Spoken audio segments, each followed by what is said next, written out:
আমরা সবাই সকলে ভিডিও করি, কিন্তু আমাদের আত্মীয় স্বজনরা দেখবে ভিডিওতে লাইক কমেন্টটা করবে না। কারণ ওরা ভিডিওটা দেখবে সব ঠিকঠাক আছে, কিন্তু লাইক কমেন্ট সাবস্ক্রাইব শেয়ার কিছুই করবে না। যা করবে আমাদের, অথচ দেশ বিদেশের সবাই সকলে আমরা আমাদের নিজেদের পরিবার বানিয়েছি ইউটিউবে। সবাই সাবস্ক্রাইব বলো, লাইক কমেন্ট শেয়ার সবাই সবাইকে করি, কিন্তু নিজের আত্মীয়রা করে না। তো তোমাদের ক্ষেত্রে কি এরকম হয় কি জানি না। তাই সয়াবিনের তরকারি করছি একটু আলাদাভাবে। তো সয়াবিনের তরকারিটা আমি রাত্রের জন্য করে রাখছি দিনের বেলাতে, সেই জন্য সয়াবিনটাকে প্রথমে ভিজিয়ে রেখেছিলাম গরম জলে। তারপর আমি একটু বেসন নিয়ে চেলে নিলাম। এরপর বেসনের উপর আমি দই দিয়ে দিচ্ছি পরিমাণ মতন। এই দইটা আমি বাড়িতেই বানিয়েছি। তারপর অল্প নুন দিলাম, নুন দিয়ে ভালো করে মিশিয়ে নেব একসাথে। শুকনো মানে নুন দই আর বেসনটা একসাথে মিক্স করে নেব, ভালো করে ফেটিয়ে নেব। নাহলে দই দেওয়া থাকলে যদি না ফেটানো হয় ভালো করে কেটে যায় দেখবে, মানে মানে দেওয়ার পরে ছিটে ছিটে হয়ে যায়। তো একটু ভালো করে ফেটিয়ে নিলে দইটা দেখবে দইটা আর কেটে যায় না যে কোনো জিনিসই তরকারিতে। তো জল দিয়ে দিয়ে ভালো করে ফেটিয়ে নিচ্ছি দেখো হাত দিয়ে। তো নমস্কার সবাইকে, কেমন আছো সবাই? আশা করি সবাই ভালো আছো। পাপিয়া আঁখি নতুন ব্লগ ভিডিওতে স্বাগত। তো দেখো ভালো করে ফেটিয়ে নিচ্ছি। তো একটু আলাদাভাবে করছি, আর খেতে কিন্তু দুর্দান্ত হয়েছিল। তোমরা একবার বাড়িতে এইভাবে বানাবে সয়াবিনের তরকারি, আর আমাকে কমেন্ট করে জানাবে কেমন হয়েছিল। খুবই সুন্দর হয়েছিল, আমিও প্রথম করলাম, কিন্তু খেতে যে এতটা ভালো হয়েছিল কি বলবো, দুর্দান্ত হয়েছিল। একটু যদি এদিক থেকে ওদিকে রান্নাটা হয়, কিন্তু খেতে টেস্টটা কিন্তু আর দ্বিগুণ বেড়ে যায় দেখবে। যে কোনো একঘেয়েমি রান্না খেতে কারুই ভালো লাগে না, একটু আলাদা করলে খেতেও ভালো লাগে, মুখের স্বাদও আসে। তো ভালো করে ফেটানো হয়ে গেছে। এরপর আমি মশলা দিয়ে দেব। এই দেখো হলুদ গুঁড়ো দিয়ে দিলাম, জিরে ধনে গুঁড়ো দিলাম। এই দেখো ধনে গুঁড়ো দিচ্ছি, তারপর লঙ্কার গুঁড়ো দিয়ে দেব, আর দেব মানে জিরে গুঁড়ো। সব কিছু দিয়ে আবার ভালো করে জল দিয়ে ভালো করে মিশিয়ে নেব সবগুলো একসাথে। তো সয়াবিনের তরকারি সত্যি বলছি আমার এখনও মুখে লেগে আছে, খুব সুন্দর হয়েছিল খেতে। তো আমি কি করি বলো তো, দিনের বেলায় যদি টাইম থাকে, দিনের যতই ঝামেলার কাজ থাকুক সকলের, এখন যেহেতু মর্নিং স্কুল আবার সকাল সকাল উঠতে হচ্ছে, তাহলে আর কাজগুলো তাড়াতাড়ি হয়ে যায়। সেহেতু আমি কি করি বলো তো, টাইম থাকে রান্না বান্না হওয়ার পরে, মানে দুপুরে রান্নার পরে 11টাকে রান্না হয়ে যাচ্ছে, 11টা সাড়ে 11টাকে, তাহলে আমি রাত্রে রান্নাটাও করে রাখি। তাহলে রাত্রে এই গরমে এতটা ঝামেলা হয় না, লাইনও থাকে না, মানে সেসব জন্য। আর শুধুমাত্র রুটি কটা করে নিলেই হয়ে যায়, সেই জন্য আমি দুপুরেই করে রাখি। আমার মতন অনেকেই আছে, বেশিরভাগ দেখবে দুপুরেই রান্নাটা করে রাখে রাত্রে রান্নাটা। কারণ রাত্রে আরও বেশি ঝামেলা থাকে, বাচ্চাদের টিফিন থাকে, খাওয়া দাওয়া থাকে, তারপর পড়াশোনা সবই থাকে। তার সাথে অনেকগুলোই রুটি করতে হয়, রুটি তরকারি করতে গেলে গরমে লাইন না থাকলে খুবই ঝামেলা হয়। তো সবাই আমার মতন অন্তত 50% মহিলা রাত্রের খাবারটা মানে রান্নাটা দিনেই করে রাখে। আবার অনেকে রাত্রেও আরও 2-3 পদ রান্না করে খায়। তো সেটা আলাদা, নিজেদের নিজেদের মতন যেটা সুবিধা পায় সেটা সবাই করে। তো তারপর আমি এই রান্নাটা করছি, সয়াবিনের তরকারিটা কীভাবে সেটাই তোমাদের সাথে শেয়ার করছি একটু। এই যে তেল, অল্প একটু তেল দিয়ে হলুদ দিয়ে তারপরে সয়াবিনটা হালকা ভেজে নেব। সয়াবিনটা মানে যাতে কাঁচা গন্ধটা চলে যায়, সেই জন্য মানে আমি ফ্রাই করি না, অন্য সয়াবিনের তরকারি ফ্রাই করি না, এটা হালকা একটু ফ্রাই করে নিলাম। তো দেখো ভাজা হয়ে গেছে, জাস্ট একটু হলুদ দিয়ে, নুন দিইনি কিন্তু, হলুদ দিয়ে ভেজে নিলাম। তারপর আবার ওই কড়াইয়ে সর্ষের তেল দিয়ে দিলাম বেশি করে একটু, মানে পরিমাণটা বেশি লাগবে। সয়াবিনে যতই তেল দাও দেখবে তেলটা বোঝাবে না, যতটাই তুমি ভর্তি তেল দাও তেলের পরিমাণটা বোঝাবে না। তাও তেল দিলাম, আর দিলাম 5 ফোড়ন, তারপরে দিলাম কারি পাতা। এই কারি পাতা গাছটা আমাদের মানে দরজার সামনে এই দুয়ারেই আছে, কাছে গাছটা। তো ওইখান থেকে কারি পাতা তুলে আনলাম। আর এই দেখো পেঁয়াজ কুচোনো, পেঁয়াজ কুচোনোটাকে ভালো করে হালকা করে ভেজে নেব। তো ব্যাস, বেশি কিছু মশলা তো দেওয়াই আছে, আমার বেটারটা যেটা করে রেখেছি সেটাই মশলা দেওয়াই আছে। তো এরকম বেশি কিছু মশলা যাবে না, আর অল্প একটু আদা রসুন বাটা যাবে, টমেটো কুচোনো আর লঙ্কা কুচোনো, ব্যাস তাহলেই হয়ে যাবে রান্নাটা, পুরো রান্নাটা। তো দেখো কত সহজেই মানে কত তাড়াতাড়ি হয় রান্নাটা, কি বলবো, অনেকটা তাড়াতাড়ি হয় আর খেতেও ভালো হয়। যে তাড়াতাড়ি হয় বললে যে খেতে ভালো হবে না তা না। তারপর আমি পেঁয়াজটা ভাজার পরে টমেটোটা দিয়ে দিলাম, বেশি ভাজিনি, হালকা করে ভেজে নিলেই হবে। তারপর টমেটোটা দিয়ে দিলাম, টমেটোটা দিয়ে দু একবার নেড়ে চেড়ে তারপর আদা রসুন বাটাটা আমি দিয়ে দেবো, কাঁচা লঙ্কা বাটা। আর যেহেতু আমি মিক্সিতে বেটে মানে ফ্রিজে বাটাই থাকে, তার জন্য রান্না করতে রেডিমেড রান্নার মতনই লাগে আদা রসুন বাটা থাকলে, দেখবে।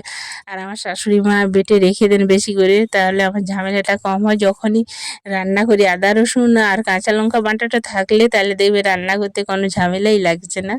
তো যতটা সহজভাবে করা যায় ততটাই আমরা সবাই করছি বা মানে করে রাখছি সবাই। তা আদা রসুন বাটাটাও দিয়ে দিলাম, কাঁচা লঙ্কা বাটা দিয়ে একটু নেড়ে চেড়ে নেব ভালো করে। এরপর আমি ব্যাটারটা দিয়ে দেব, যে ব্যাটারটা আমি তৈরি করেছি বেসন দিয়ে দই দিয়ে, সেই ব্যাটারটা দিয়ে দেব। তো নুন দিয়ে দিলাম, এরপর ব্যাটারটা দিয়ে দেব, নুন দিয়ে ভালো করে মিশিয়ে নিলাম, এরপর ব্যাটারটা দেব। তো ব্যাটারটা দিয়ে ভালো করে নেড়ে চেড়ে নেব। ব্যাটারটা ঢেলে দিলাম, এরপর ভালো করে একটু কষে জাস্ট একটু নেড়ে চেড়ে নিতে হবে, বেশি নিতে মানে কষতে হবে না, জাস্ট একটু জল দিয়ে কষে নিলেই হয়ে যাবে। তো এই দেখো ঢেলে দিলাম পুরো ব্যাটারটা, এরপর একটু দেখো নেড়ে চেড়ে নিচ্ছি, এরপর একটু জল দিয়ে দিচ্ছি। মানে বেশিক্ষণ টাইম লাগছে না, আর স্মেলটা এসেছিলো খুব সুন্দর, মানে দারুণ, কারি পাতার যে একটা স্মেল মানে এসেছিলো, কি বলবো, দারুণ লাগছিল গন্ধটা।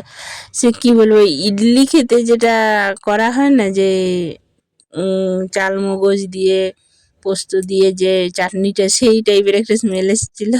তারপর সয়াবিন আলু সেদ্ধটা দিয়ে দিলাম, দিয়ে ভালো করে জল দিয়ে কষে নিলাম। আর আলুটা আমার সেদ্ধ করা থাকে, সেহেতু আমার কি করি বলো তো, বড় বড় আলুগুলো দিয়ে দিই, খুন্তি করে কেটে নিই যখন রান্না করি, তাহলে আর মানে পরে আর সাইজ করে কেটে মানে দিই না, একবারই কড়াই চাপিয়ে দিই আর খুন্তিতে কেটে দিলেই কেটে যায় সুন্দর।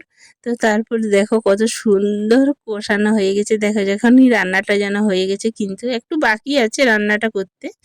তো এরপর আমি জল দিয়ে দেবো, বেশি করে একটু জল দেবো, যেহেতু সোয়াবিনের তরকারিতে জল একটু বেশি লাগে, কারণ টেনে নেই, দেখবে শুকনো হয়ে যায়, যতটাই জল দিবে টেনে নেই, দেখবে একটু ফুটে গেলেই টেনে যাবে। তো বেশি পরিমাণে জল দিয়ে দিলাম, দেখো কত সুন্দর, আর খেতেও কিন্তু সত্যি বলছি দুর্দান্ত টেস্ট হয়েছিল। আর দইয়ের যে এটা ছিল, টক ভাবটা হালকা ছিল মানে খেতে, ওটাতে আর গরমে খেতে একটু মানে আরও বেশি ভালো লাগছিল, কি বলবো। এই দেখো জল দেওয়ার পরে এরপর ফুটে গেছে, ফুটে গেলেই মানে মিনিট 5-7 আমি ফুটিয়ে নেব, আর সোয়াবিনটা একটু সেদ্ধ করব, যেহেতু গরম জলেই ভেজে আছে, তাও আর 5-10 মিনিট সেদ্ধ করলে ভালো করে মশলাগুলো সোয়াবিনের ভিতরে যাবে আর খেতেও ভালো লাগবে, আর এরকম নামিয়ে দিলে খেতে টেস্ট লাগবে না। তো দেখো কতটা ঘন হয়েছে, আর দেখতেও দুর্দান্ত হয়েছে। আমার ক্যামেরাটা এতটা ভালো বোঝায় না, কিন্তু কালারটা মানে অরিজিনাল কালারটা আসেই না, এইটা একদম এতটা সুন্দর কালার এসেছে, কি বলবো। আর আমার ফোনের ক্যামেরাটা এতটা ভালো কালার আসে না, দেখবে। তো তোমরা একটু মেনে নেবে, আর কি করবে। দেখো দারুণ হয়েছিল খেতে, কি বলবো। এই দেখো পুরো আমার ছেলের জন্মদিনের যে ভিডিওগুলো ছেড়েছিলাম, তোমরা অনেক অনেক অনেক অনেক ভালোবাসা দিয়েছো, সবাইকে অনেক অনেক ধন্যবাদ। সবাই এরকম আমার পাশে থেকো, সাপোর্ট করো, আমিও তোমাদের পাশে থাকবো, মানে সাপোর্ট করব, তোমরা পাশে থাকলে আমিও থাকবো, আর আমরা এইভাবে এগিয়ে যাব। তো সত্যি বলছি খুবই ভালো লেগেছিল যে সব ভিডিওতেই আমাকে মানে ভালোবাসা দিও তোমরা, কিন্তু আমার ছেলের ভিডিও দুটোতে বেশি দিয়েছো ভালোবাসা।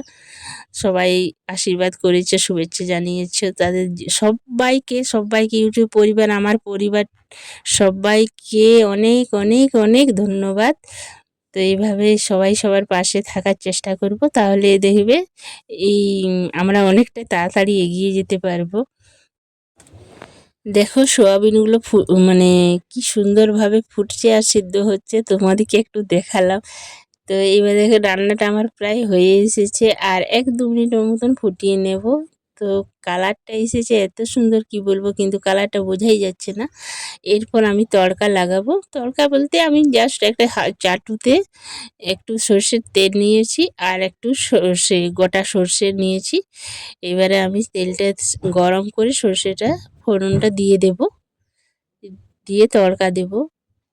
এই দেখো গরম হয়ে গেছে। তার মানে এই তড়কাটা দেওয়ার পরে এত সুন্দর গন্ধটা বেরিয়েছিল, আরও কি বলবো, যেহেতু কারি পাতা দিয়েছিল মানে স্মেলটা এমনিতেই ভালো এসেছিল, আর এই তড়কাটা দেওয়ার পরে আরও গন্ধটা দ্বিগুণ হয়ে গেল, আর খেতে কিন্তু দুর্দান্ত হয়েছিল। তো দেখো রান্না আমার হয়ে গেছে, এবার গ্যাসটা অফ করে দেব। এই ঘনত্বটাই রেখে দেব, আর একটু ঠান্ডা হলে কিন্তু আরও দেখবে অনেকটাই জল মানে ঝোলটা কমে গেছে। তো এইভাবেই নামিয়ে দেব। দেখো কালারটাও খুব সুন্দর হয়েছিল। ফাইনাল লুকটা তোমাদেরকে দেখাচ্ছি। আমি একটা বাটিতে ঢেলে নেব, তারপর দেখাচ্ছি তোমাদেরকে। গ্যাস অফ করেছি, তো দেখো কতটা সুন্দর হয়েছে আর কতটা গ্রেভিটা মানে মোটা হয়েছে দেখো। আর খেতেও এইভাবে মানে রুটি খেতে খুবই ভালো লাগে দেখবে। আর বেশি ঝোল হলে দেখবে কি মানে এতটা টেস্টি হয় না। এই রকম হালকা গ্রেভি থাকলে খেতে কিন্তু দুর্দান্ত, রুটির সাথে পুরো জমে যাবে। তো আমি রাত্রের কাজ কমিয়ে রাখি যতটা পারো। তোমরা কে কে করো এরকম আমার মতন, অবশ্যই একটা কমেন্ট করে জানাবে। তো দেখছো কালারটা, আর বাড়িতে অবশ্যই একবার এইভাবে সয়াবিনের তরকারিটা করে খাবে তোমরা। আমার রেসিপিটা যদি ভালো লাগে অবশ্যই অবশ্যই একটি করে লাইক করবে, কমেন্ট করবে, সাবস্ক্রাইব করবে। নতুন বন্ধুরা যারা আমার পরিবারে আসতে চাও তারা অবশ্যই সাবস্ক্রাইব করবে আর শেয়ার করবে। তো আমি একটা বাটিতে তুলে নিচ্ছি। তো এই দেখো ফাইনাল লুক। আমি এবারে ঠান্ডা করে ঢাকা দিয়ে রেখে দেবো রাত্রের জন্য। তো আমার ভিডিওটা আজকে এই পর্যন্তই। কেমন লাগলো আমার সয়াবিন রেসিপিটা অবশ্যই অবশ্যই কমেন্ট করে জানাবে। সবাই ভালো থেকো।